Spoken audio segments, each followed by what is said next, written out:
Got a problem, then you can just run on up, nigga, running up. Yeah, clearing it all away, needed some house cleaning.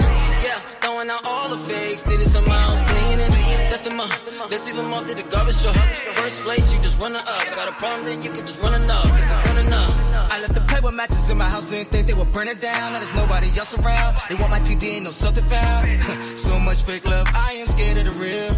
Make that mistake to consider how you feel, yeah. You don't wanna be the greatest you can be, you just wanna be greater than me. Soon as I see the key to unlock my greatness, you was quick to just bury it deep. I've been social distancing before there was a COVID-19. Y'all sick, put the mask on when I let it sing. Can't be still running like the Tiger King, see. Underline of someone's value is from the bottom of the core.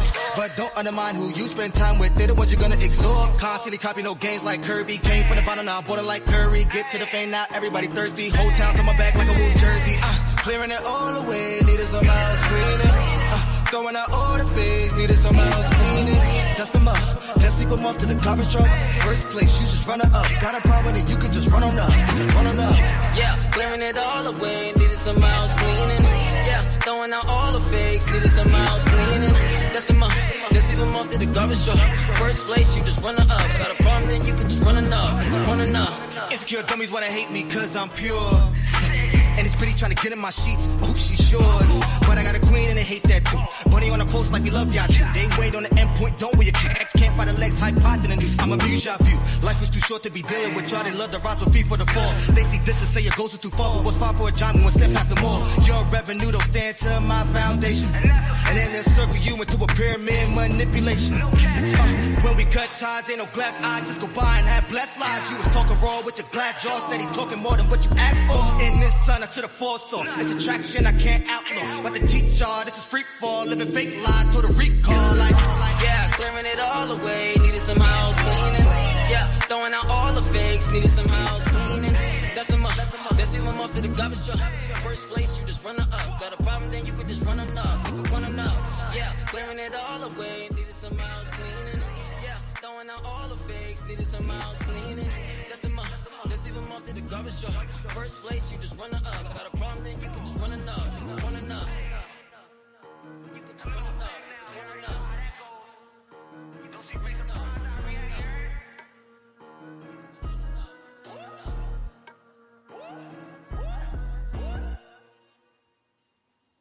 All right, all right, all right. We're doing the house cleaning. Let me see. We're not doing an encore. We are not doing an encore. How you guys doing out there? What is happening? Welcome, welcome, welcome to Bravo with Sheila. I'm so excited to be here tonight. I could not wait for this conversation, this chat, whatever you want to call it. My name is Sheila of Bravo. I'm the Bravo Queen. Well, if you don't know it, let me let you know. I am the Bravo Queen. In case, tell somebody that I am the Bravo Queen. I'm so happy to be here. We have a great conversation tonight, a great panel of wonderful people. I tell you, I'm excited about this topic because it is important to me, and I'm sure it's important to so many of you. I can't wait to bring the guest up. These are my friends, right? No one's a stranger on this platform. And we're talking tonight about my backbone. You know, it's been so many years, that I've heard about my backbone. You're my backbone. You got my back. I got your back. Lies they tell sometimes, right? But listen, I want to talk about the different aspects of backbone, my backbone, you having my back. What does it mean?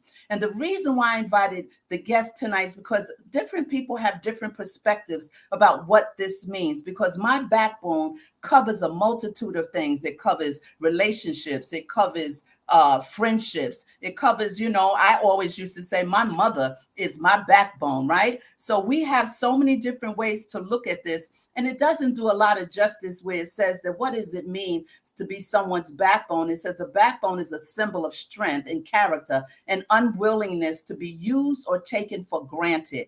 And a firm commitment to uphold one's decisions and feelings. So we've seen and we've heard, of people who have a backbone, and they are the strong ones, right? The ones who get what they want. But guess what?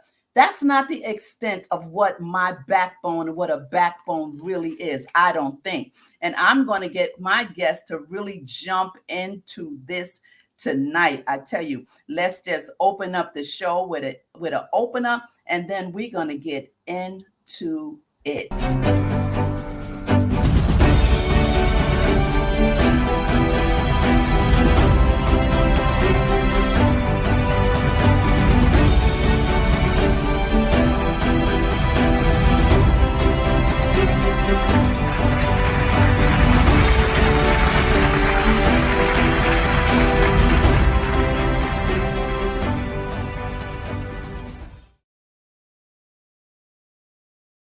All right. Thank you so much for being here. Those of you that are coming in, come on. I want you guys to hit that button, that subscription button, that subscribe button, and I want you to hit that like button. Just go ahead and smash it. Like they say on the Sir Hill Network platform, it's free.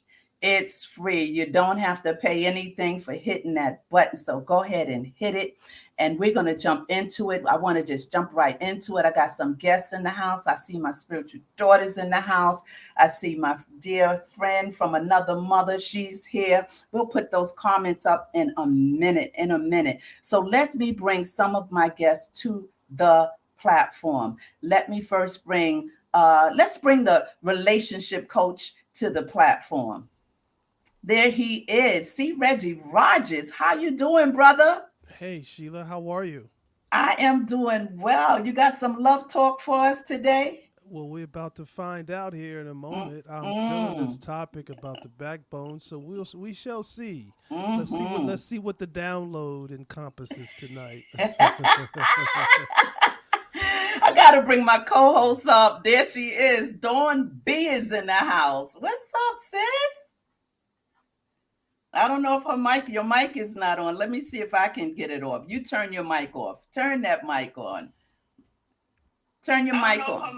Your mic is not on. Let me see if I can get it off. You turn your mic off. Turn that mic on. Turn your mic on. Your mic is not on. Let me see if I can get it off. You turn your mic off. Oh, I got double voices. Yeah, now you're on. Okay, hey y'all. I got a feedback going on. Yeah, now you're on. Hold on a second, guys. Okay, hey y'all. Yeah, we couldn't hear you. I got a feedback going on. Oh, that was user error. Hold on a second, guys. Okay, hey y'all. Yeah, we couldn't hear. All right, there you go. All right, let's see. Sir Hale is here, and we're gonna bring him up to the platform. Oh, there he is. Y'all don't understand. I have this thing with Sir Hill. I tell you, he's my little brother. Then sometimes he's my mentor. Then he teaches me all about these YouTube streets, how to navigate. He's just that guy. I'm going to bring him up. Here we go. Sir Hill is in the house. One time for Miss Bravo with Sheila. Good to see you tonight. Thanks so much for having me. Glad to be here. Good to see Miss Dom. Good to see Mr. Roger. Yes.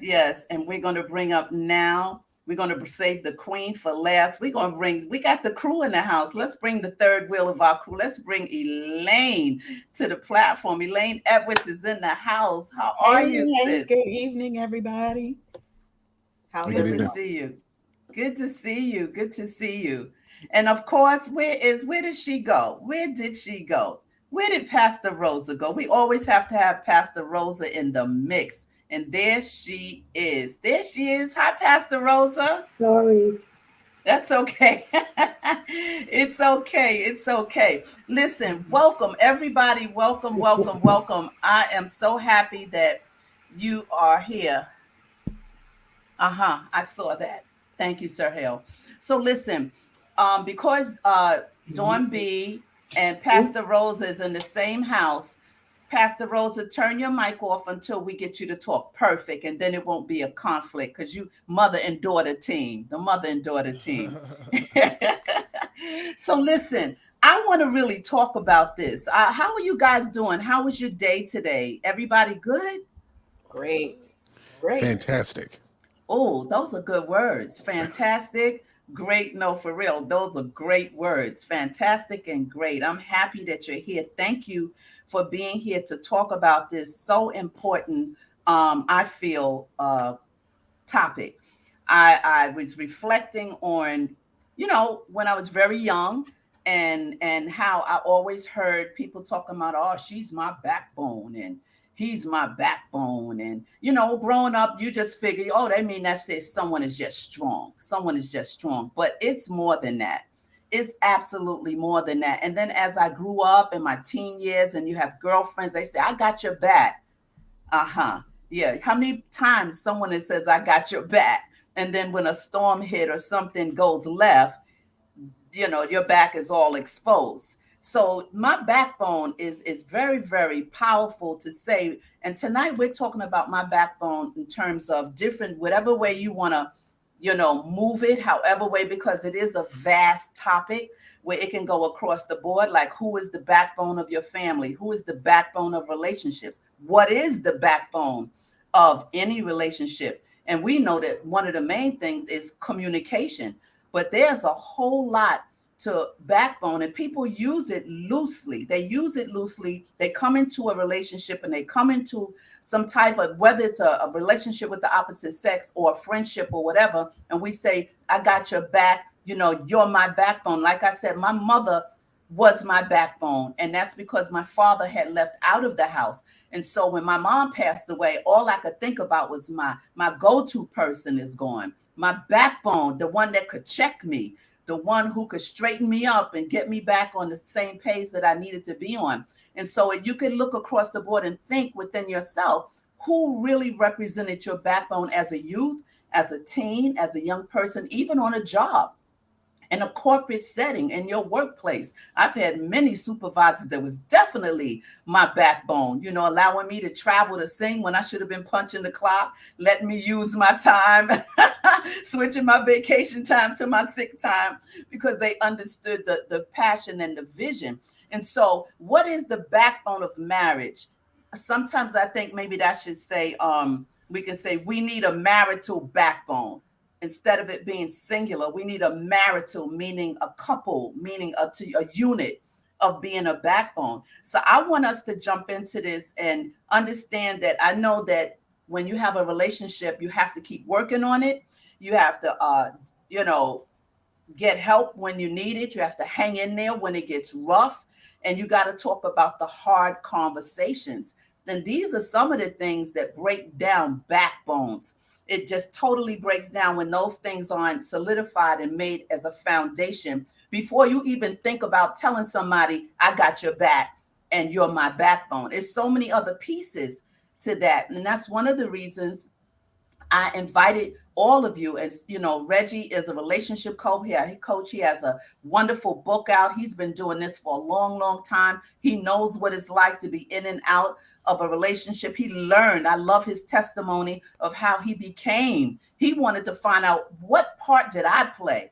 When you ask him, he says, I really had to research what did I miss? I don't want to miss it again. So let me read everything. And he has read everything and has become really a passion to help people. Sir Hale is an advocate. He's he can get he can get radical when it comes to marriage. He's about marriage. He wants to see successful marriages. He wants women to understand that men have a voice today, not like how men didn't have a voice. They had one, but they were silenced, And so even back in days of slavery, the backbone was a different type of thing going on. The unity was different. We all have had experiences with my backbone. So I want to jump into this, and I want to start out with, I want Reggie to jump in, because I want to set the premise, Reggie, of those 5 steps or whatever way you want to give. Because right now you're on IG and a lot of places talking about the foundational pieces of what happens when you're dating, or you find out the qualities of a relationship, that euphoric stage, that early attachment stage that we know about, the crisis stage, but you say it more eloquently than I do. You've been on this platform around 4 or 5 times, and so many women have benefited from you. So before we jump into the backbone, let's segue into some of the foundational pieces that we as women, because we're talking to men and women, but what we need to understand and have as tools and resources to go into a relationship and to be able to say it and mean it, that my man is my backbone, right? And not when it gets kind of touchy, you just kind of like, I didn't sign up for this. Go ahead, Reg. So I think it's important that we understand that, when you bring two people together, you're bringing two energies together. And when you bring two energies together, two energies create or should create a synergy. And when you talk about a synergy, you have to define what a synergy really represents and what it looks like and what a synergy is. A synergy is really two people that are uniquely in sync. So you take that two people that are uniquely in sync, they create what we call this synergy. So then the synergy becomes a harmony. The synergy becomes a unity. The synergy becomes a unification. But ultimately, the synergy becomes a oneness. So having that understanding of bringing two energies to create a synergy to ultimately get to a oneness, then a backbone then becomes an individual who makes a substantial contribution to the other person. It's a contribution being made whereby, if you look at it, if the contribution is not there, then it falls apart. That's a true backbone. Mm-hmm. Because it's supportive. It has the strength. It holds up. And so when you bring these two synergies, when you bring these two energies together to create that synergy, what you're creating is a bridge for two people to walk over. Because you said that it begins with communication. And so we have to be able to speak so that we both can translate and that we both can relate. Mm-hmm. And so then the conversation has to be relevant to what I'm saying to you and what's being spoken and what's being received. So now when we understand that communication aspect of it, we break that communication down and we get the word communion. That's where communication comes from, the word communion. So when we break that communion down, we understand that. Watch how important this is. When somebody takes communion, they say that you should first examine yourself. If you're going to partake of these elements, you must first of all examine yourself. That's the one thing we hear because they say that it's sacred.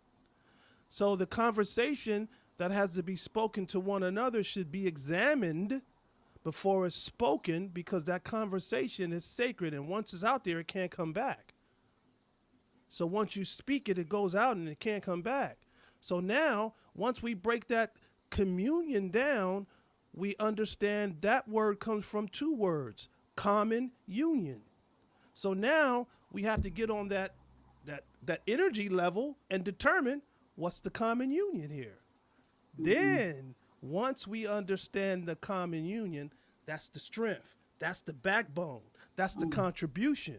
That's the substantial contribution that's being made one to the other, because we understand the commonalities. That's why I ask people when they meet somebody, the first stage is just a meet and greet stage. You're not dating, you just met them. So you can take them out on a meet and greet. Let's get to know each other. And in that meet and greet, that's what you want to determine. What are the commonalities? Yeah. You want to determine how's the conversation. You want to determine if there's chemistry. But ultimately, you want to determine, is there a connection, so that it can determine if we're going to even go into this date stage, which is the second stage. But in that first stage, ask those questions so that you can find that commonality, if there is even any commonality. That's good. That's good. Sir Hale, what do you think? I think that was an excellent breakdown. To extend on that, like the part about that communion part is very big. The depiction you gave of Mr. Rogers was spot on. Communion means we see eye to eye. That means that there's a level of understanding. And I think that in a lot of relationships, I think we go for knowledge. We go for what do I need to know about you versus how do I understand you? And I think that's where so many people fail. There's no real community. There's just conversation. And I think intimacy is when we can move past the conversational stage. And I say what you like to hear, and you hear all the bells and all the love. And then it goes a little bit deeper, and now we're communing, with each other. So I love the Hey, example. do that again for me, sir. Hell, I love that. That was tight.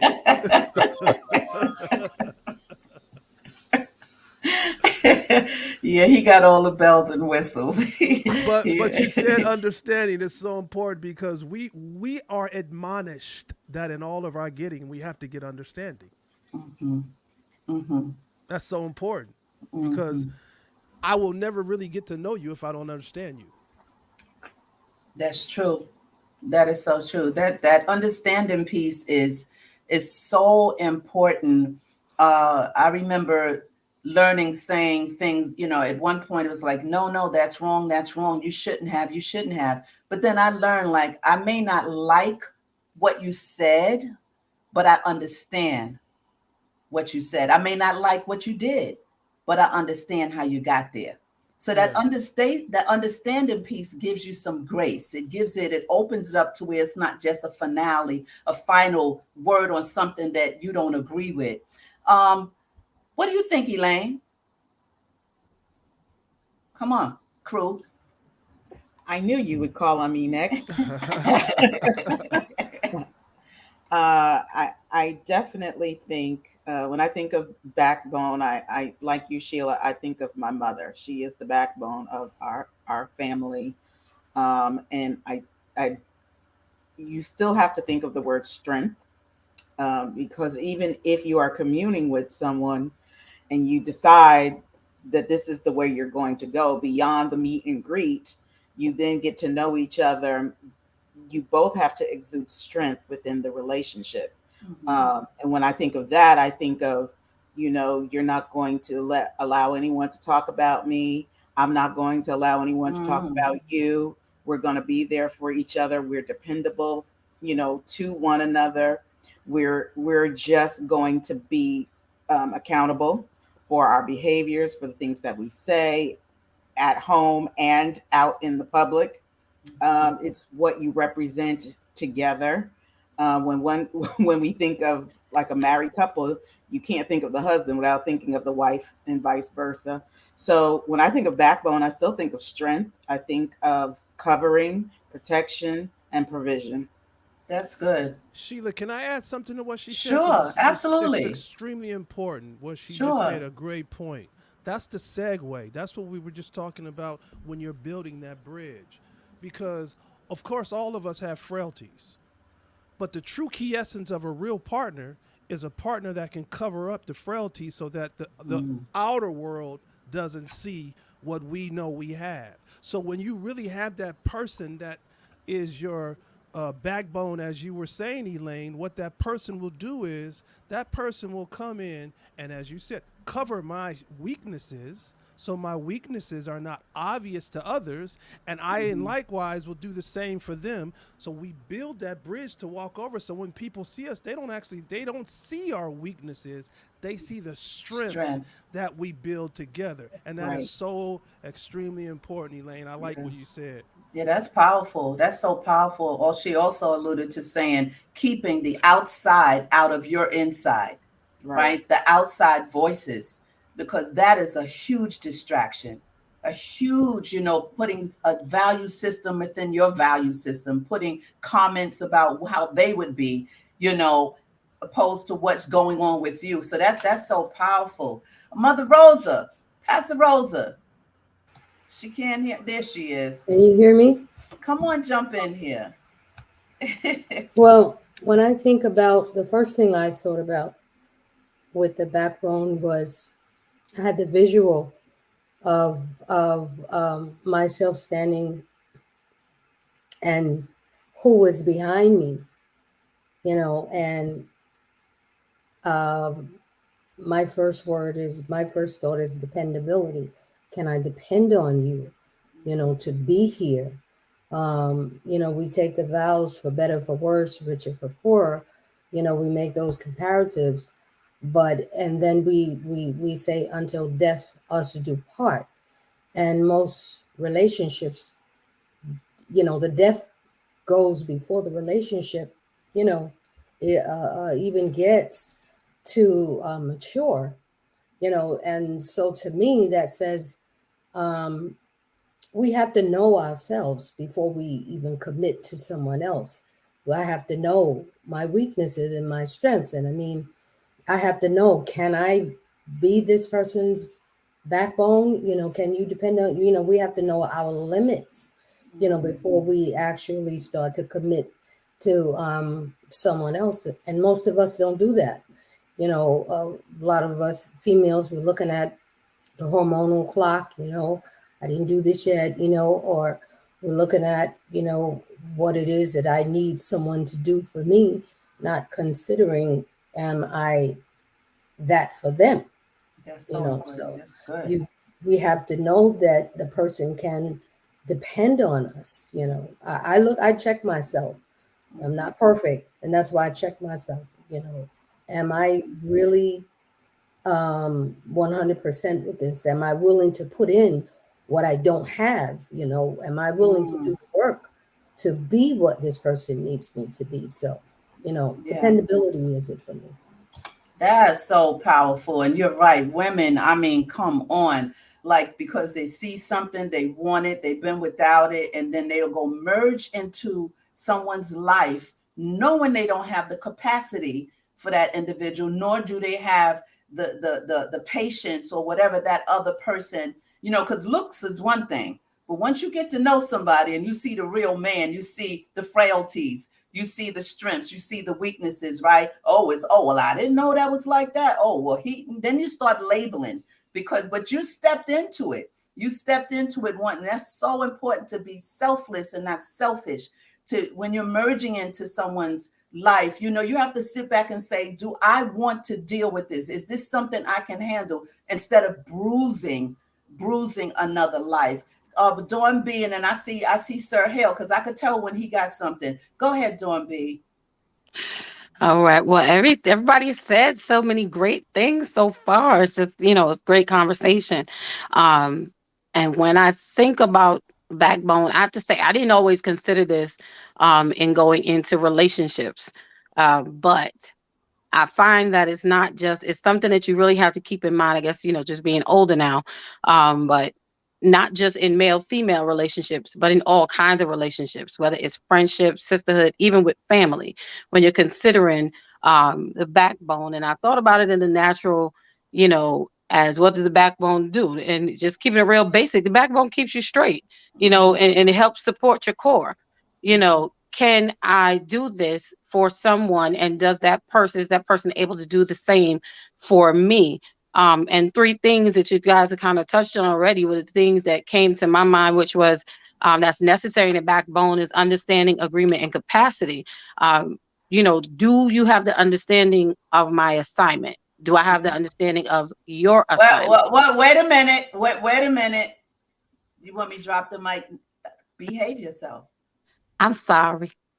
I'm gonna act right. I ain't gonna say it again. I'm gonna go to the next. You're stirring it up. Stirring it up. Yeah. Shake up the room, right? Wake it up.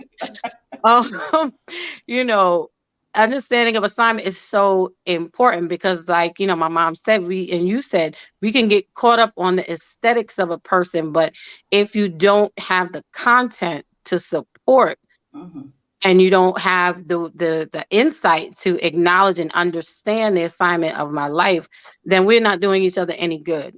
The next thing was about agreement. Are you in agreement with my purpose? And am I in agreement with yours? After I understand your assignment, and can I agree with it? Because I can't support you. I can't be a backbone and vice versa if I'm not in agreement. How do I fully support you if I'm not in agreement with what you're meant to do or who you're meant to be?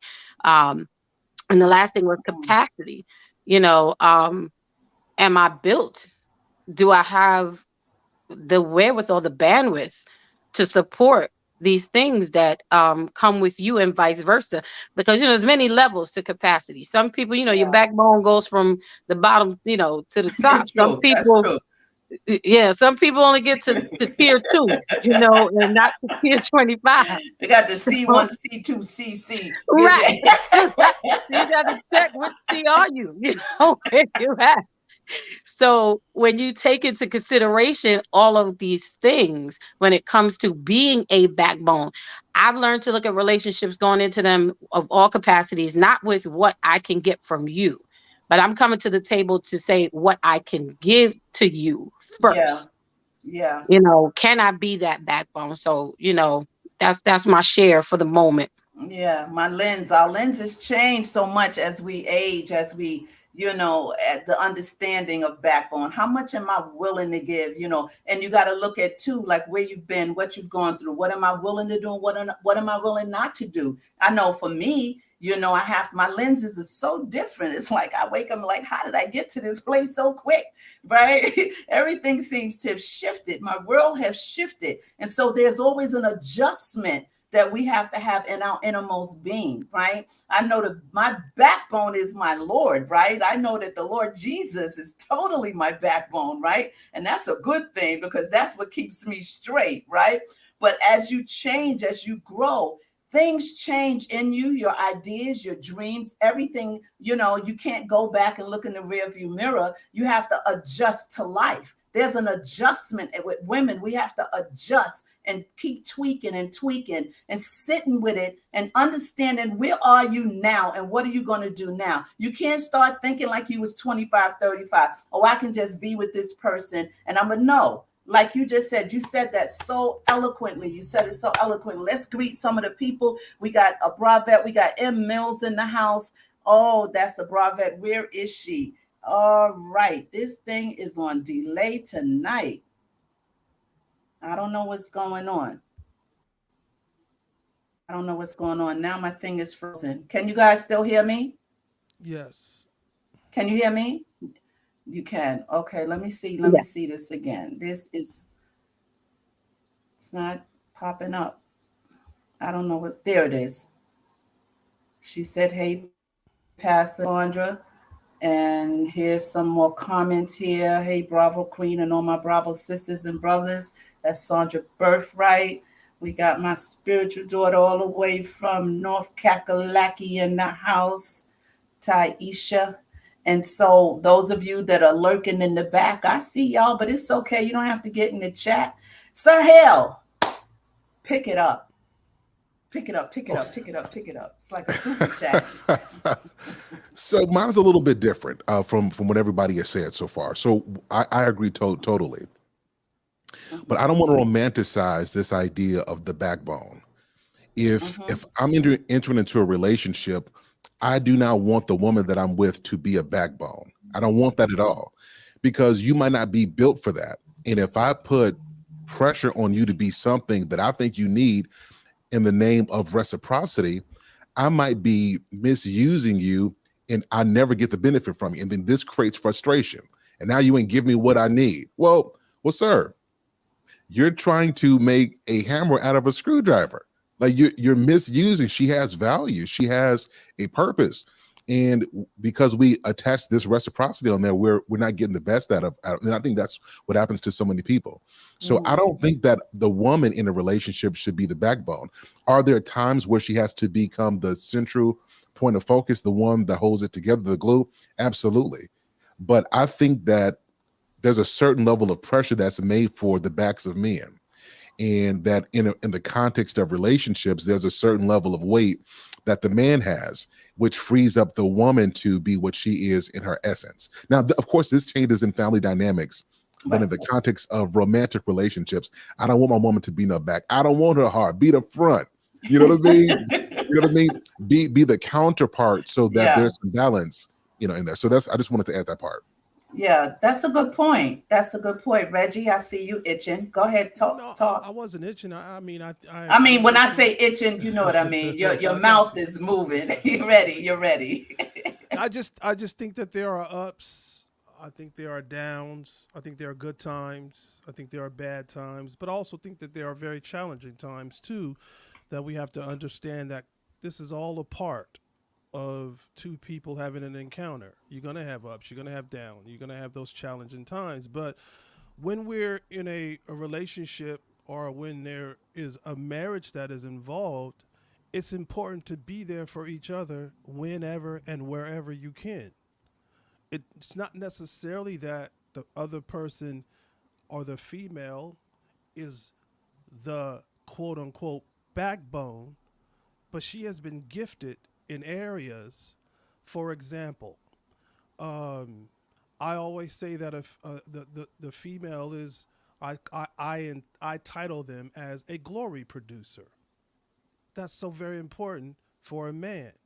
Why? Because a man really does not want to be loved. That's not his ultimate goal in an encounter. A man wants to be appreciated and celebrated. And so because a man wants to be appreciated and celebrated and a woman wants to be loved, so therefore when I entitle that woman a glory producer, she has everything from the manufacturer to be the glory producer that can put her in the place of having that backbone emphasis.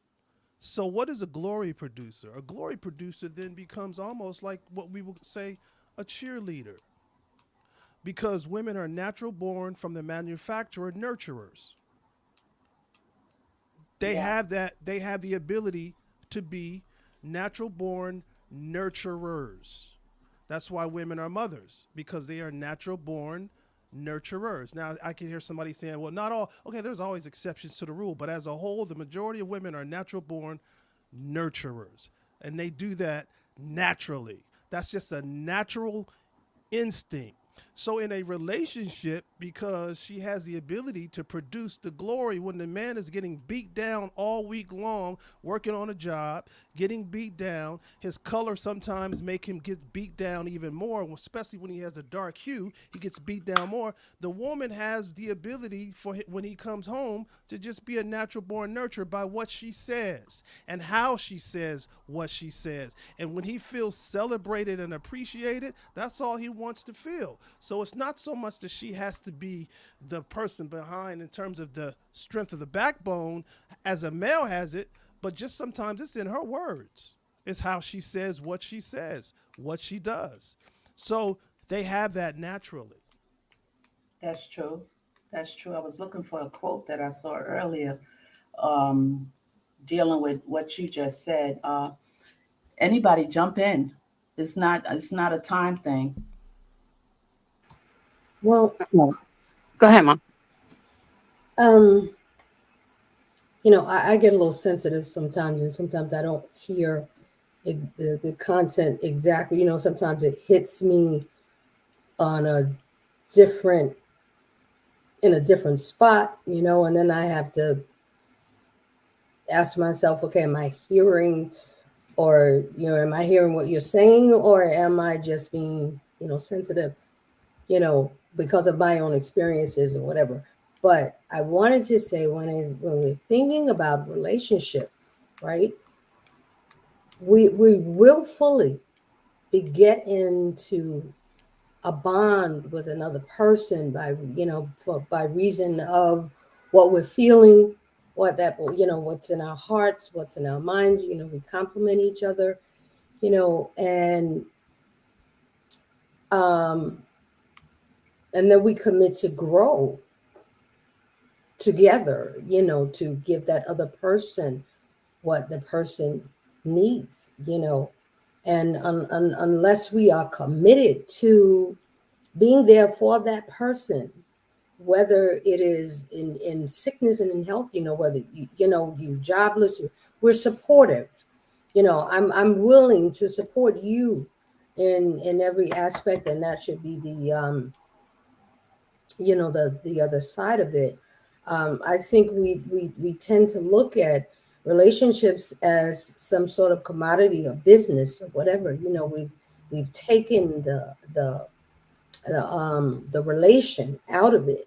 The connection with each other. I think we've taken it out. We've taken it out of it, And so I think that's one of the reasons why relationships do not work, because we get in relationships looking for somebody to give us something. And I'm speaking of women now, and specific women at that, that you want someone to be able to afford you.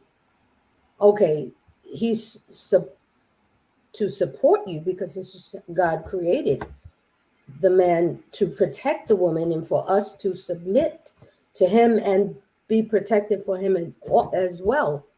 But I think when we take the love out, it kind of takes it in a whole different direction, and it becomes a business, and I just had to say that, as I said, just something hit my ear at that at that moment. But we willfully get involved with a person to be supportive of them emotionally, psychologically, spiritually, mentally, financially. We all have those needs. Not just the woman needs. The woman needs, the man to be there for her in those aspects. But he needs to know, if I lose my job, are you going to be there for me? Because I get up before dawn, to get out to make sure the family has. He needs to know that she, to the best of her ability, is going to be there for him too. It's not just a singular thing, it's a whole picture. That's true. That's true. Here's something that says, we're a team. Whatever you lack, I got you. We will balance each other. Minor setback, guess we'll make a major comeback. Bad day, well, I promise you better night. You need support, I'll be your backbone. I'll keep you motivated and at the top always. As long as you appreciate me and remain consistent, you don't ever have to doubt my loyalty. You got me, I got us. Absolutely. Well, I just wanted to share right quick too, because that was really good. That was a whole mouthful right there. And I think it speaks to everything that we should be to each other when we are in relationship. But as Sir Hale was speaking before, and he was saying you don't want your woman to be your backbone, that backbone. And I understand from that aspect totally what he was saying. But it made me think about the fact that, we as women are designed to be a help meet to you, so we are built to have a particular level of support to be able to support you. So maybe every woman is not a backbone, but at least maybe some of us are a back brace, built to, you know, to help support. I'm just saying, everybody That might may not be be. the best response I've heard. I'm just saying, I'm trying to keep it in the context of your conversation. But it made me think about it. I said, okay, you know what? He's right. We may not be. I got you, sir. I got it. And then, to Reggie's, when you were speaking also, when you were talking about how men, you want to be appreciated, not loved, so to speak, as women, as we look for love, that is, we look for that. But do you think, or do you feel, because I'm not a man, so I gotta ask, teach me something, that the appreciation that you're looking for, that is the form of love that you might be looking for, or the expression of it. You understand what I'm saying? I do understand what you're saying. I just want to make sure I was saying it right. No, I get you. I get it. Men are ego driven. So because we're ego driven, we like to go for the prize. Right. And to know that we've obtained whatever that prize is, whatever that reward is, or whatever that prize is, that's our objective. We want to go for that. And our ego drives us to go after that. So when I say that we don't want to be loved, we want to be appreciated and celebrated, that's what that ego pushes us towards: celebration and appreciation. Now, could it render love? Certainly it could render love. But a woman would much rather have it packaged as love than a man would. So a man would much rather it be packaged and presented it as a celebration and an Right. appreciation. So the truth of the matter is, though, all relationships, whether, as you were just saying, you should always feel comfortable and secure with your partner. That's what you want. You always want to feel comfortable, and you also want to feel secure. And one of the things that I always tell women when I take them through this little challenge and curriculum that I put together for women, over this last year, I probably did, I don't know, hundreds of weddings, and I take you through this curriculum, right? One of the curriculums that I think is very important is, which takes us back to this backbone, is, does he show discretion? Does he show protection? Does he show direction? How does that happen? When you're walking with him, does he walk ahead of you, or does he walk aside you, and does he put you on the inside of you? Because that's important. Because if he's walking ahead of you, then that means he's not in a position to protect you, because he's ahead of you and you're not on the inside of you. You're not on the inside of him, and you guys are not walking together. Because if that is the case, then he's in a position to protect you. So does he show protection? Does he show direction? Meaning, where's his vision?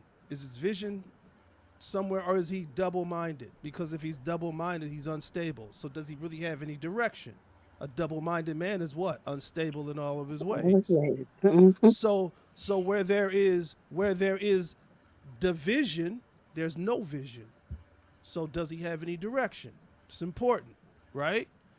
But then, does he use discretion? When you go to the car, does he open the door for you? Or are you opening the door for yourself? That's what a backbone does. It's putting each other into a position where we are complementing each other and we are not competing against each other. Mhm. Because I don't want to compete against you. I compete enough out here with these other men, because remember, I got an ego. And I'm trying to go after and be the best that I can be so I can challenge all the other. I don't want to compete against you, but what I do want is I would love to compliment you in the areas where you need to be complimented, right? I want you to feel like the queen. I want you to feel like you're special. I want you to feel like you're amazing. That's why I'm going to open your car door for you. That's why I'm going to put you on the inside of me when we're walking. That's why I'm going to do all the things that will allow you to see that I am your backbone, so that you understand I'm complimenting you and not competing against you. That's good. That's a good aspect of understanding another piece of the backbone. That's why Mhm. early on I alluded to saying that you can't just lock it in a box and say, I'm your backbone. What do you mean? What does that mean to you? What does that mean to another individual? Even with our young people today, do they even have a clue with their dating? Do they have a clue about what we're talking about? Right? They're just existing. And so these are the things that, I don't know how we get these things across to our young people, and people, especially a lot of women too, that get it all twisted, and their focus and their vision is on so many things that it's going to fade away. It's going to fade away. Sir Hale? Yeah, so I just been sitting on this. Y'all know this is my whole lane. I love talking about stuff like this. Like when it comes to this, and this is why when I saw the title, I was grateful for this, because we get a chance to really go deep in this. Something that co-host Don B said, and all the ladies alluded to, I agree with. I'm a traditional man at heart. Sometimes I look at myself and I say, For I think sure. I'm a 75-year-old in a 35-year-old body. I don't know why I'm made this way. You are. And so I have very traditional views on stuff. And so it's not easy for me to be able to let someone I'm made to defend and protect and to love and provide for, step in and do something for me. That's a very difficult thing. And I'm not saying this just to say it, I mean in real life.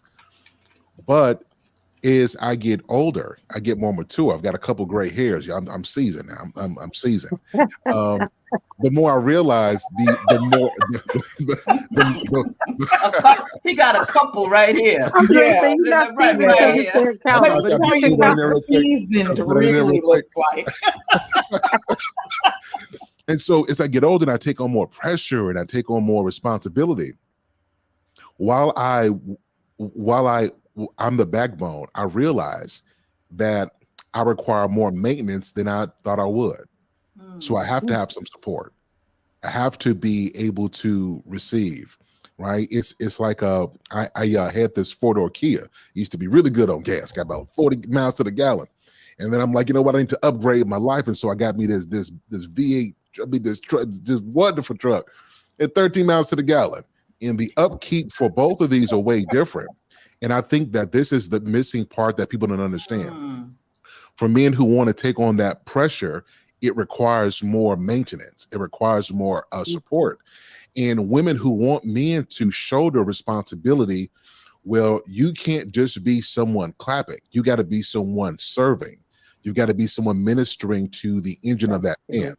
And I think that this is something that we both, men and women, have to understand. The more you are to her, the more you need from her. And the more he is to you, sis, the more you have to be to him. Say that again. Say it again. Yeah, so the more he is to her, the more he needs from her. And the more she is to him, the more he's going to need of that. It goes back to that synergy Mr. Rogers talked about. You see what I'm saying? That's why I'm just listening. It goes back to that. But what we need manifests itself in two different ways.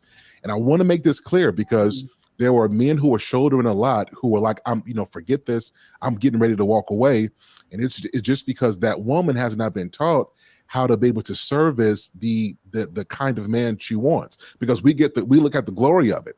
We look at the strength of that man, and it's like driving a car. You never hear somebody get a new car. I'm like, girl, man, look under the hood. What's that engine looking like? Like, what? Come on, what them spark plugs? You're like, there's some nice wheels. Because we look at the body, but people who are going to be serious about relationships, we know that the value of the car is not what's on the outside; it's what's under that hood. And so, if you want someone to shoulder that responsibility, you have to ask yourself as a lady, are you qualified to service the engine of who he is? And then the same thing with the man. Why are you dropping mics? Wait What? a minute. Wait. You know we don't do that here. You say something. Wait a minute. Hold on. You know how you would say on your platform, oh, I'm cutting that. That's going to be a short. You know, that right there, you would pause. What number is that? 222? I got to go back and get that. Listen, Say that again. we're about to send him the preacher care package with the towel, the juice, and the offering for that one right there. I'm just saying this is something that, like with counseling, we're talking to people, they just don't know this stuff. And again, me as a prideful man, I'm telling myself, as a prideful man, we're prideful because we're protective. It's not that we are just stubborn because we want to be, but it's hard to switch gears when you're tough and you're hard. And so men like that have to have a woman who's able to minister to that area. So like I said, if you want a man and he's a big V8, V12 engine, are you qualified to serve as the engine of that man? And then the same thing with the man. If you're that V8, V12 engine, are you humble enough to receive that support that the woman has to offer? Okay, we got to pause, right? Stop, pause, reflect. Okay. So I want to just jump on that. Come on, Elaine. Come on. I think that when women are with a man that is a V8 engine, she may not know that until she's deeply into the relationship. And so it's a growing experience. But also, if the woman is going to be the backbone, that doesn't necessarily mean that she takes on roles that belong to the man. It could just mean that she's fulfilling whatever that need is for him. Because another woman may have some of the same qualifications, but she may not fulfill those needs. That would not be that man's perfect backbone. So the backbone part of it for me is being able to fulfill a need for the person that you're in a relationship with. A mother can fulfill that need because she knows her children. She knows what they need when they come to her. She knows what to say. She knows what to pray for. She knows how to cover them. I feel that same way about a male and a female relationship. You may not walk in having those qualifications, but as you grow with that person, you become each other's backbone because you are fulfilling the needs of that person. So the need for that V8 engine man may not be, to be meek and quiet in a corner, but it could be he's had a long day. I'm going to go ahead and have dinner on the table. And I'm just saying this from experience. I lived with my aunt and uncle and in Texas, and every day my uncle called home when he got off from work. And I thought to myself, and I actually said this to my aunt, I think that is just so beautiful that when uncle gets off work, he calls you every day to let you know he's on the road, he's on the way home. Well, in reality, that call was to say, baby, I'm on my way home. You can go ahead and stick my plate in the microwave so it'll be nice and hot when I get there and the plate will be on the table. So that's how I perceived the situation. But in reality, that wasn't the situation. But she was still fulfilling that need. They've been together over 40, 50 years. So she knew that was a need for him. So I feel like when you can fulfill a need, be it a big need, small need, whatever that need is, and you can fulfill it for that person, that does put you in a place to become a backbone. Yeah, that's so important. That is so important. And it's important to pay attention, right? You just pay attention. Sometimes you're just not paying attention to what you're sleeping with or what you're dating or what you're with.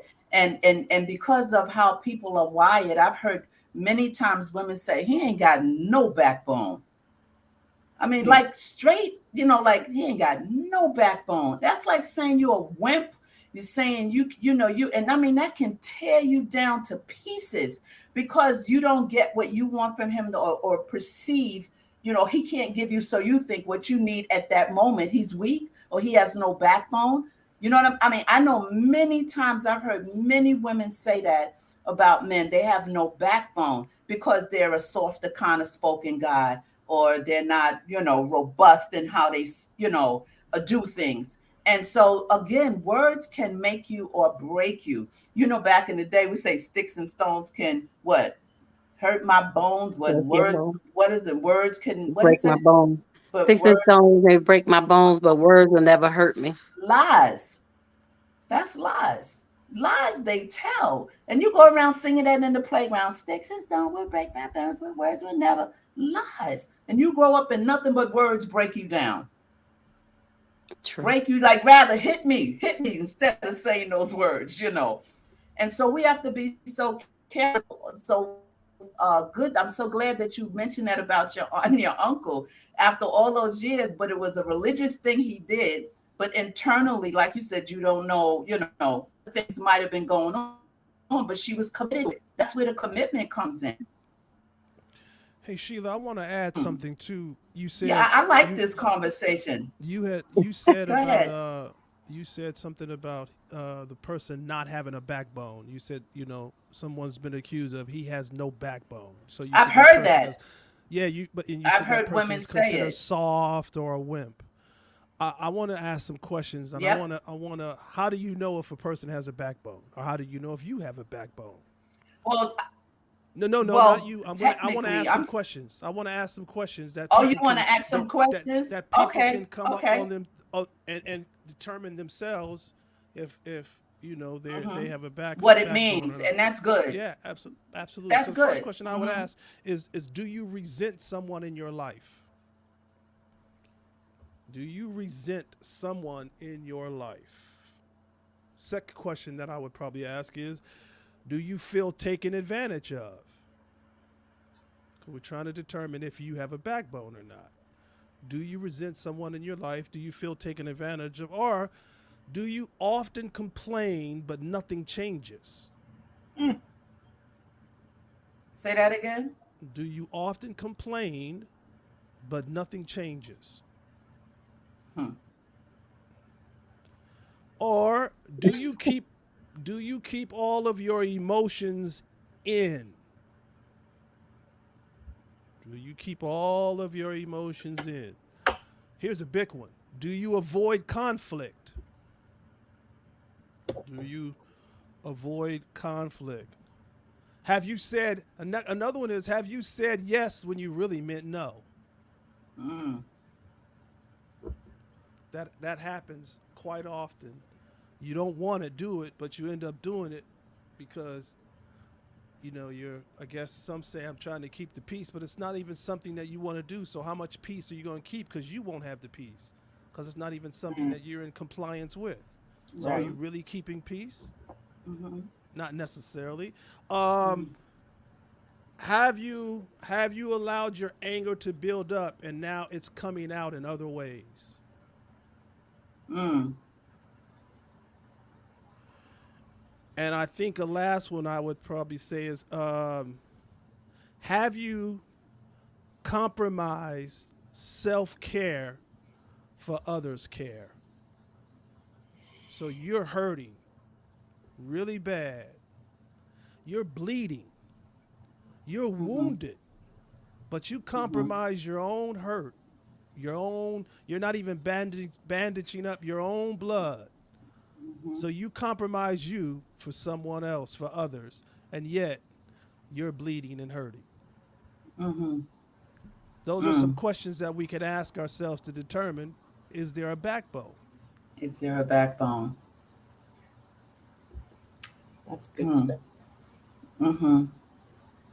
Yeah, I mean, and that's good. I'm so glad I thought of that to say that, because I wanted to break that up, break that down. Like, I've seen many people go through that, and it just leaves a person wounded, and then they silence them even more because of testing or coming against their manhood. Go ahead, Sir Hill.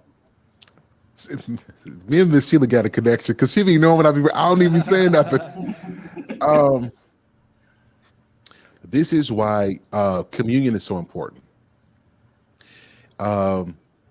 What some women, and these are younger women, these are women who are crazy, who don't know nothing about life, say things like this. But quiet men have a calm about them. It's a reason that they're still. Those kind of men genuinely are quiet until they need to speak. And when they speak, they have something to say. And God forbid they have to move into action. Their actions are going to speak louder than words. But a lot of young women haven't seen that level of strength, and so they interpret a man's silence or him not engaging in everything as weakness. And I think it's important for men, particularly men who are 75 and 35-year-old bodies, to be an example to these women about what strength looks like.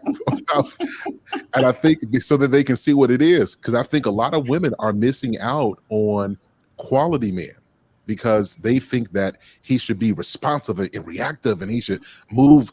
And if you start gauging a man's masculinity based off of feminine traits, what you like to see, you're going to miss the whole package, because men who move in power don't announce everything. Men who move in power aren't loud about everything. But when it's time to speak and it's time to say something, we say it with conviction and with power. So I want to put that out there. Ladies, if your man is not this guy who is just, he's not loquacious, he doesn't say a whole lot, don't misinterpret that as he's a weak man. You can look at things. What does his work ethic look like? Like, is he consistent with what he works toward? What is his faith walk like? Does he build himself? Is anybody able to depend on him? Does he have a track record for being reliable? Like, these are signs that you can look at to see if somebody has a backbone. A backbone is not something that you go and you project to the world. There you go. A backbone is just what you are, and your strength speaks for itself. So, ladies, please hear that carefully, and don't throw the back of that man out of place with your words. Calling him weak and calling him soft and calling him, because you missing what he is, right? So I just wanted to throw that out there. You threw it out there too, Sir Hill.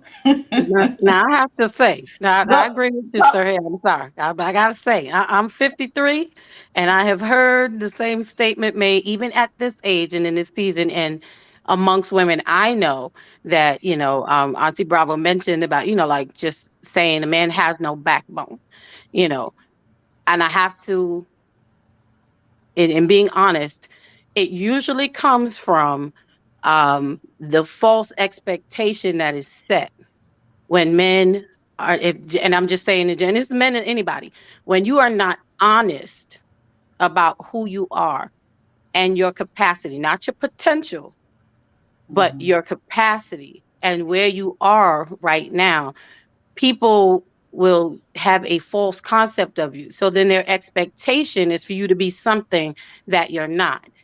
And when you fail to be that, is usually when women, and it's just my experience, will say, he has no backbone because you're not whom you portrayed yourself to be.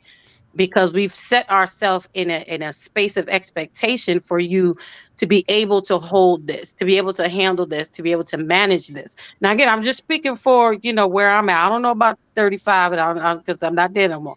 But up here, this is where I'm just saying, this is where women in my age range, what the reality has come, and this is not all.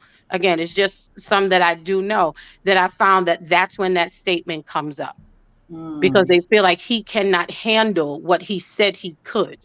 mm, So they feel that you don't have a backbone. mm. Here's why I say this, because this is why we got to get deeper than conversation. That's why I said that in the beginning. Mhm. Because in the beginning, I'm gonna say what you want. I told you, I'm gonna make it, and if he can sing, he gonna sing things and make you feel how you want to Right, feel. So we got to get past conversation, and now you got right. to look at what does his track record look like, because anybody can appeal to you, but who they actually are, you have to look at their actions over a period of time. And that's why I tell women all the time, it's not just conversation. That's why I typically don't believe in a whole lot of dating. I don't believe in that. Become friends. Dating is me trying to impress you. Friendship is me trying to get to know you. And when we get to know each other, you get a chance to really see who I am. Mm. Some people are professional fakes, though. They go for the long haul. I'm just Professional saying. fakes. You're right. You're right. Some You're people are 100% right. professional fakes. Hmm. Yeah. And I guess that has to do with motive too. What is your motive in even pursuing or trying to get into something or get with someone? What's your real motive? What do you really want? What are you willing to do or not do? And like you said, the truth comes out so fast when you pay attention. But I still think sometimes it's preying on each other when you don't come right, when you're not coming in honesty. It's a prey thing. It's a tampering with your emotions. It's a tampering with your heartbeat, right? Which causes a whole situation for the next person that you're going to wind up with or not with, right? There's another layer, another scar and stuff. So it's deep. It's just deep. I mean, when it's just hard sometimes to try to figure out people, and it's difficult. I see you, Sir Hill. Go ahead, answer. Yeah, I just want to add one more other part to this. If a man says genuine men, now there are some men who just say any old thing. I ain't talking about them. I'm talking about genuine men. Typically, when we say something, we are trying to go do that thing. And Right. you know how one of our fears is that we won't come through because we don't want to let you down. And women think you think you feel upset when he doesn't come through. For genuine men, if a man can't perform like he said he would, he walks around with a level of disappointment with himself that not even you can fix that. No amount of love, no amount of sex, you could be swinging straight from the chandelier. None you do is gonna fix that part, right? Because he's disappointed and he's dealing with the grief that he is not what even he wanted to be. And your disappointment just compounds on how he already feels. So again, just when men fail, most men are failing while they're trying. You see what I'm saying? That's good. Yeah, they're not just failing because they're not. And That's it's a good important jewel. because when you understand that, that's when he needs that support. And when you give him a little bit of support and a little bit of attention, it's amazing what he can accomplish given a little bit more time. That's a good But then I'm joy. gonna be your back brace if you're failing while you're trying. I'm gonna be that. You I'm see gonna what be I'm the back saying? brace for you. I got you. Because you only need me for support for a minute till you get back up. You know, then you good. I'm just saying. And see, that back brace is producing that's that glory producer. That's what she's doing by being that back brace. There you Exactly go. what it is. And so what he's expecting is what you're saying, Sir Hale, is he just wants to be celebrated. That's why he feels so down and distraught when he can't achieve what he said he would be, because therefore he's not going to be celebrated or appreciated. This is awesome. This is That's good. awesome. I you know, sometimes Sir Hale, like he said, we have this whole thing. And sometimes, you know, on his platform, if you guys have not been there, you must go there. And I mean, him and his wife are just a power team, a power couple. And he is an old man in a young body. You know, he's just got an old soul, right? His knowledge is like beyond his years. Not that, I mean, I accredit it to his study too, but I'm talking about naturally. You know, back in the Right. day when the two grays. Oh. You know how back in the day you had young kids and your mama said, "Oh, that baby been here before," or that boy been here before. That's Sir Hale. Something's going on, right? Because he's just, you know, and I love listening to him, and I love the fact that he's true to the cause, just like C. Reggie Rogers, true to the cause to get women and men on the right path and to pick up some pieces and put them back together and say, no, guys, this is how you can do this, right? Less heartbreak, more family structure, happy families, you know, but we have to just undo some things because we have learned some things that, you know, just doesn't work, right? At least not for today, because things have changed, people have changed, the system has changed and everything. So I really, and Sir Hale will probably take this. I could see him because he could probably take this to a whole nother level on his platform. Like sometimes I'll come and I'll say, Sir Hale started this conversation. Because when he's talking on this, I say, okay, I gotta say some things with this. And so this topic, because he's such an advocate for happiness, joy, you know, he's also, you know, he's a pastor, so he got the God thing going on, so he's balanced, you know, and he offers up, but he can swing back on the other side in these YouTube streets now. He know he know how to be a base and a bound. He know how to do his thing. And I wanted Elaine and Dawn B and Pastor Rosa and you know, C. Reggie Rogers to really chop this up, because we could really go on and on with this, and it's getting late. The hour's getting late, but I think that I'm not going to end it. I'm going to let you guys get in and do some more. As Sir Hale says, you know, you see, I watch it. I'll let you cook. That's what the men say in the manosphere. I'm gonna let you cook. That's what they say. Those are right, Sir Hale. That's it. I'm on. We'll let them cook a little bit. Cook a little bit, yeah. So I'm gonna let y'all cook a little bit before we end. XXIXL, your nephew's in the building, and Lady Navo is in the building. Let's put up her comment because it's kind of lengthy, but let's see what she's saying, and then I'm gonna let you guys jump back in, and I'm gonna let Pastor Rosa, if you want to say something, you got the floor as well. There are some that just for a cause they don't care. To that is true too, and some now, all but some women don't give them that chance to correct the mistakes. They will nag. She says they will nag. Yeah, the nagging will run a dude away. Yeah, a nagging will have them going to the store late at You'd night. rather be on the roof of a building than to be inside with a nagging woman. You go to the store for bread and don't come back. Don't play. That's right. You know, Jesus even said it, like, come on now. Come on, stop the nagging, because he's going to be out. Excel, let's see what your nephew is saying. Let's see what he's saying. I love this guy. He's such a support. He says, Reggie. And he says this. And he says, okay, he's saying hi to Nate. And he's also saying this. Sheila, Elaine, Dawn B, and Pastor Rosa. He's sending us roses. Thank you, sir. Thank you so much. All right, guys, come on, go ahead and cook. I'm good. You good? I'm good. Who wants to jump in? I think Reggie wanted to say something. I thought you were closing. I just wanted to give some steps for those that may be out there who feel like they would like to strengthen the backbone. And if you want to strengthen that backbone, it's pretty simple. We're going to talk about deal, heal, and reveal. So if we're going to strengthen that backbone, the first step is dealing. When you deal, that means you're going to observe when we are being backboneless. We're going to observe, we're going to watch that. And make a mental note when you shrink, when you feel lowered, and when you are inappropriately in a compromise. Think of the consequences and begin to speak up. So the first one is dealing. That's deal.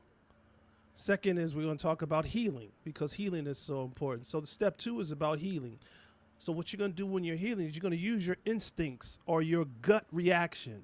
Make a small decision to stand by it. Say no once. It's okay. If you don't want to do it, don't do it. No is a sentence. Yeah, don't do it. So so we got deal, heal, and then the last step to me would be reveal. Step 3 is to reveal. What you're revealing is the new you. The you that you are the updated version of. That's the updated version of who you are. That's your backbone intact, because now you understand it's okay to say no. You feel okay if it's something you really don't want to do and you said yes when you really meant no. So you got to deal, heal, and then reveal. Those are my 3 that will empower you on the backbone. That's good. That's good. I think Mother Rosa, thank you for that, C. Reggie.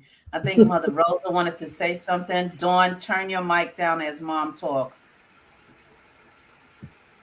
Yeah, I was going to say a couple of back there a minute when Dawn said something. I was going to tell you, turn her mic off. Don't turn her mic back on, because she was being really bad. She was turn her mic off. Mom is saying turn the daughter's mic off. She got the floor. Let me just tell you why. Because she said, because he might go to the store for a loaf of bread, not come back. Her grandfather did that. Her father's father left and said he was going to the store, get some bread and milk, never came back, and yes, she was a nag. So that's why I say turn her mic off. Don't turn her mic back on, But I mean, for me, relationship is extremely, extremely serious, because you're dealing with people's feelings. You're dealing with where people are. My son and I were talking about this very same thing this morning. And, we perceive things to be a certain way, like, Suriel was saying about weak men, or men being perceived to be weak. And I would say, ladies, we might be missing out, or y'all might be missing out on the best guy, the best thing that could ever happen to you, because first of all, you have to know yourself and know, I like a man with a mind. He could have on the slickest clothes, because, I was married to that, had all the looks, the cosmetics, the whole thing, had the ability to do, but did not have the integrity to tap into it, to be it. You were it, but you preferred to tap on the outside, to do the outside thing, and amounted to nothing. Absolute waste of an intelligent person that could have done just about, seriously, just could have done about anything he put his mind to do. He would have been successful at that. We have to listen. We have to listen. And I believe, whether you're saved or you're not saved, I believe God speaks to you. he lets you know, don't do that. Don't go over there. Listen, you know, people are telling you who they are, and they're telling you what they're capable and what they're not going to do, you know, and we need to listen. Don't just go in there anyway, you know. If I'm going to live life, I'm going to look for the quality. I'm looking for the quality. I've learned to look for quality. I've always wanted quality, just didn't know how, you know, to be patient for it or be secure to know that I'm qualified for, you know, for it. That's yesterday, you know. We have to wait and we have to listen. We have to observe. And to Christian women, I'm saying, what happened to discernment? You know, we just put that aside, you know, and we don't listen to the things that God is saying to us. Don't do that. Don't go there. I mean, we see these things ourselves, you know, but we get desperate or impatient or insecure or whatever the case may be. But just wait, observe, you know, don't just jump in anything. I'm very particular about where I take me. Very, very particular about, and I don't want no residue left over after you gone and all that other stuff that I'm not, you have to be dealing with a mess after you leave and stuff, you know. So we just need to know who we are. We deserve the best, and you should give the best. You know, while you're waiting, you know, work on you so you can be grade A for that grade A guy that you're waiting for. And amen.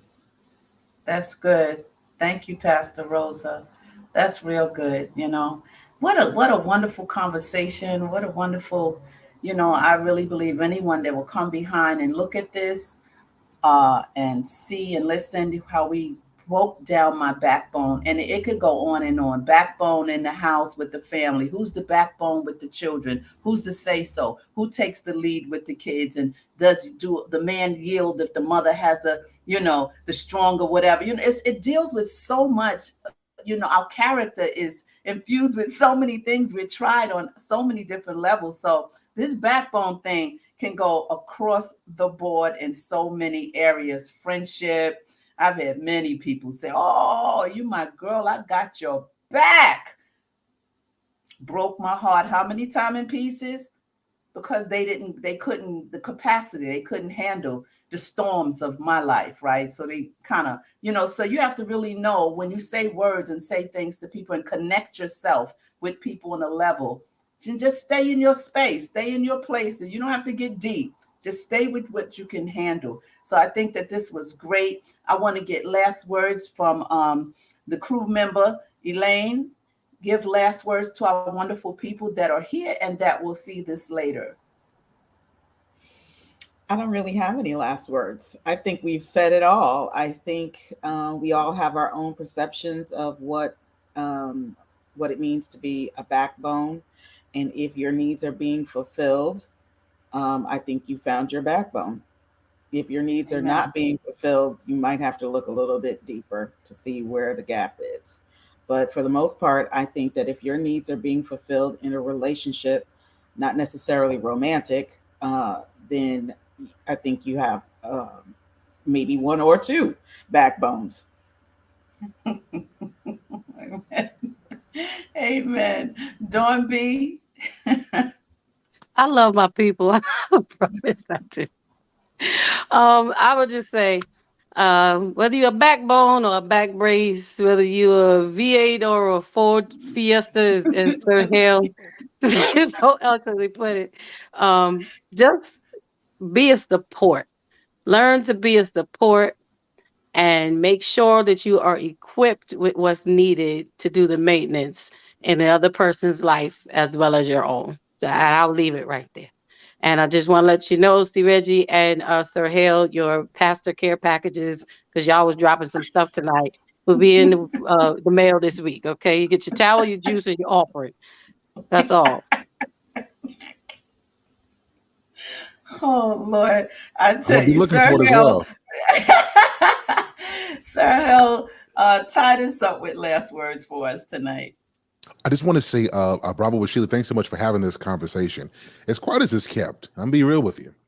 I look forward to anytime I get a chance to talk with you and the beautiful ladies on the panel, and just now meeting my new big brother, C. Reggie Rogers. This has been beautiful. A little bit, and I'm being honest with you. When I come over here, I'm a tough guy. I'm tough, but I see some of the hardness that I have go down a little bit. And I think that's a good thing. And I want to tell y'all that I really appreciate you. It's not often that I hear knowledge a lot. I don't hear care a lot. You know what I mean? And when I hear you ladies talk about things, and my brother Reggie, it comes from a place of care. And so I love that. Now let me get back tough again. Now, if you guys are just watching this broadcast, be sure to hit that like button and subscribe to Bravo with Sheila. Ladies, let's chat for awesome content just like this. I'll end it by saying this. Being a support or being the backbone both require humility, dedication, and to be done in love. And if we're going to do anything in relationships and be anything for everybody, I'm asking us to take personal inventory and make sure that we're not doing it from our own self-interests, but that we are doing things because we are humble enough to serve, we love enough to give, and we are reliable enough to be diligent in what we do. I think when we do this, I think we see a better outcome for our relationships. So lead with love, lead with humility, and be dedicated to what you do. I like that. I like that. I like that. And all of you wonderful people in the chat, those of you on Facebook, and those of you that will come later, I am so, so grateful that you take the time to even just pop over. I finally, I was struggling for my 300 subs. I think I have a little bit over now, maybe 301, but I'm getting there, but my goal is to drop information. My goal every time I'm on this platform, I'm on assignment. And so as long as I drop what God puts in my heart to drop, then that's what I do. And so I really want to thank you so very much for being here. And remember that when nothing changes. And what do you have to do? What do you got to do, Dawn? You got to keep it moving. No matter what, you got to keep it moving. When nothing changes, nothing changes. So I'm going to close. Listen, I love you guys. Stay well. We'll see you soon. I guess on Tuesday, we'll say, who knows? Sometimes I'll just pop up and do whatever I have to do. Thank you, Ine. She's saying congratulations. Thank you so much. I'm pressing. Going over to Sir Hill, I think he's at 6,000. Where are you now?